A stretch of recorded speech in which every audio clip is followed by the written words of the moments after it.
Hi friends, welcome back to my channel. So ಇದು ಸ್ಯಾಟರ್ಡೆಯ ಒಂದು ಮಿನಿ ವ್ಲಾಗ್ ಆಗಿರುತ್ತೆ. ಸೊ ಈ ಸ್ಯಾಟರ್ಡೆ ನಾವು ಶ್ರೀರಂಗಪಟ್ಟಣ ಹತ್ರ ಲೊಕೇಟ್ ಆಗಿರ್ತಕ್ಕಂತಹ ನಿಮಿಷಾಂಬಾ ದೇವಿ ಟೆಂಪಲ್ಗೆ ಹೋಗಿದ್ವಿ.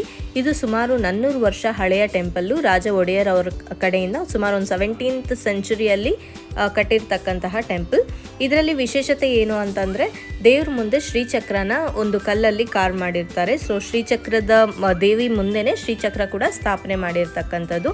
ಸೊ ಈ ದೇವಸ್ಥಾನದಲ್ಲಿ ನಾವು ಏನಾದರೂ ಕೋರಿಕೆಗಳನ್ನ ಕೊಟ್ಕೊಂಡ್ರೆ ನಿಮಿಷಗಳಲ್ಲಿ ಅಂದರೆ ವಿತಿನ್ ಅ ಮಿನಿಟ್ಸ್ ಅದು ಫುಲ್ಫಿಲ್ ಆಗುತ್ತೆ ಅಂತ ಒಂದು ನಂಬಿಕೆ ಇದೆ. ಹಾಗಾಗಿ ಈ ದೇವಿಗೆ ನಿಮಿಷಾಂಬಾ ದೇವಿ ಅಂತ ಹೆಸರು ಬಂತಂತೆ. ಸೊ ದೇವಸ್ಥಾನದ ಹಿಂಬದಿಯಲ್ಲಿ ವಾಟರ್ ಫಾಲ್ಸ್ ಕೂಡ ಇತ್ತು. ಸೊ ನೀವು ಫಸ್ಟು ಹೋಗಿ ಇಲ್ಲಿ ಕಾವೇರಿ ನದಿಯಲ್ಲಿ ಸ್ವಲ್ಪ ಆಟ ಆಡಿಕೊಂಡು, ಇದು ಕಾವೇರಿ ನದಿಯ ದಂಡೆಯಲ್ಲಿ ಸ್ಥಾಪನೆ ಆಗಿರ್ತಕ್ಕಂತಹ ಟೆಂಪಲ್ಲು. ಸೊ ನದಿಲಿ ಸ್ವಲ್ಪ ಚೆನ್ನಾಗಿ ಆಟ ಆಡಿಕೊಂಡು, ಇಷ್ಟು ಬಿಸಿಲಲ್ಲಿ ಹೋದರೂ ಕೂಡ ತುಂಬ ತಂಪಾಗಿತ್ತು ನೀರು. ಸೊ ಸ್ವಲ್ಪ ಅಲ್ಲೆಲ್ಲ ಮಕ್ಕಳೆಲ್ಲ ಸೇರಿಕೊಂಡು ಆಟ ಆಡಿದ್ರು.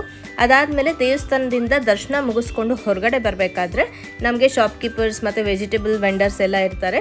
ಸೊ ಫ್ರೆಶ್ ಆಗಿ ಬೆಳೆದಿರ್ತಕ್ಕಂತಹ ಫ್ರೂಟ್ಸ್ ಆ್ಯಂಡ್ ವೆಜಿಟೇಬಲ್ಸ್ನ ಕೂಡ ನಾವಲ್ಲಿ ಪರ್ಚೇಸ್ ಮಾಡ್ಕೋಬೋದು. ಸೊ ನೀವೇನಾದರೂ ವೀಕೆಂಡ್ಗೆ ತುಂಬ ದೂರ ಹೋಗೋಕೆ ಇಷ್ಟ ಇಲ್ಲ, ತುಂಬ ಕ್ರೌಡಿ ಪ್ಲೇಸ್ ಬೇಡ, ಬಟ್ ಸ್ವಲ್ಪ ಪೀಸ್ ಆಫ್ ಮೈಂಡ್ ಬೇಕು ಅಂತ ಏನಾದರೂ ನೋಡ್ತಾ ಇದ್ದರೆ, so Nimishamba temple is one of the place ಅಂತಲೇ ಹೇಳ್ಬೋದು. ಸೊ ಅಲ್ಲಿ ನೀರಿರೋದೇ ಒಂದು ಮೇನ್ ಅಟ್ರಾಕ್ಷನ್ ಅಂತ ಹೇಳ್ಬೋದು. ತುಂಬ ಕ್ಲೀನಾಗಿತ್ತು, ತುಂಬ ತಣ್ಣಗಿತ್ತು, ಒಂಥರ ಚೆನ್ನಾಗಿತ್ತು ಆ್ಯಂಬಿಯನ್ಸು. ಸೊ ನಿಮಿಷಾಂಬಾ ಟೆಂಪಲ್ಗೆ ಹೋಗಿ ಅಲ್ಲಿ ದೇವಿ ದರ್ಶನ ಮಾಡಿಕೊಂಡು ಸ್ವಲ್ಪ ಶಾಪಿಂಗ್ ಮಾಡಿ ನೀರಲ್ಲೆಲ್ಲ ಆಟ ಆಡಿಕೊಂಡು ನಾವು ಅಲ್ಲಿಂದ ಹೊರಟಿದ್ದು ನೆಕ್ಸ್ಟು ಮೈಸೂರು ಟೆಂಪಲ್ಗೆ, ಮೈಸೂರು ಚಾಮುಂಡೇಶ್ವರಿ ಟೆಂಪಲ್ಗೆ ಹೋಗಿದ್ವಿ. ಸೊ ಯೂಶ್ವಲಿ ನೀವೇನಾದರೂ ವೀಕೆಂಡ್ಸ್ ಆ್ಯಕ್ಚುಲಿ ನೀವು ಯಾವಾಗ ನೋಡಿದ್ರೂ ರಶ್ಶೇ ಇರುತ್ತೆ, ಬಟ್ ವೀಕೆಂಡ್ಸ್ ಏನಾದರೂ ನೀವು ಚಾಮುಂಡಿ ಬೆಟ್ಟಕ್ಕೆ ಹೋಗೋ ಪ್ಲ್ಯಾನ್ಸ್ ಮಾಡ್ತಾ ಇದ್ದರೆ ಅದನ್ನು ಅವಾಯ್ಡ್ ಮಾಡೋದೇ ಒಳ್ಳೆಯದು ಅಂತ ಹೇಳ್ತೀನಿ. If you don't like crowd, ನಿಮಗೆ ಕ್ರೌಡ್ ಇಷ್ಟ ಆಗಲ್ಲ ಅಂತಂದರೆ ನೀವು ವೀಕೆಂಡ್ಸ್ ಹೋಗೋದನ್ನು ಅವಾಯ್ಡ್ ಮಾಡ್ಬೋದು.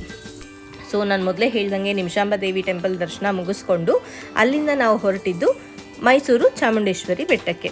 ಸೊ ಇದು ಆಲ್ರೆಡಿ ಸ್ಯಾಟರ್ಡೇ ವೀಕೆಂಡ್ ಆಗಿದ್ದರಿಂದ ನಾನು ಹೇಳ್ದಾಗೆ ಸಿಕ್ಕಾಪಟ್ಟೆ ರಶ್ ಇತ್ತು. ಹಂಗೂ ಹಿಂಗೂ ಒಂದು 3 ಅವರ್ಸಲ್ಲಿ ದರ್ಶನ ಮುಗಿಸ್ಕೊಂಡು ಹೊರಗಡೆ ಬಂದು ಶಾಪಿಂಗ್ ಮಾಡಿಕೊಂಡು ನಮ್ಮ ಈ ಒಂದು ಮಿನಿ ಔಟಿಂಗ್ ಏನಿದೆ ಅದನ್ನು ಕಂಪ್ಲೀಟ್ ಮಾಡಿಕೊಂಡು ಫೋಟೋ ಸೆಷನ್ಸ್ ಎಲ್ಲ ಮುಗಿಸ್ಕೊಂಡು ಮನೆಗೆ ಸೇಫಾಗಿ ರಿಟರ್ನ್ ಆದ್ವಿ. ಸೊ ಇದಾಗಿತ್ತು ಇವತ್ತಿನ mini vlog. Hope you like this. So ನೀವಿನ್ನೂ ನಮ್ಮ ಚಾನಲ್ಗೆ ಸಬ್ಸ್ಕ್ರೈಬ್ ಮಾಡ್ಕೊಂಡಿಲ್ಲ ಅಂತಂದರೆ ದಯವಿಟ್ಟು ನನ್ನ ಚಾನಲ್ಗೆ ಸಬ್ಸ್ಕ್ರೈಬ್ ಮಾಡ್ಕೊಳ್ಳಿ. Thank you so much for watching. See you all in next video.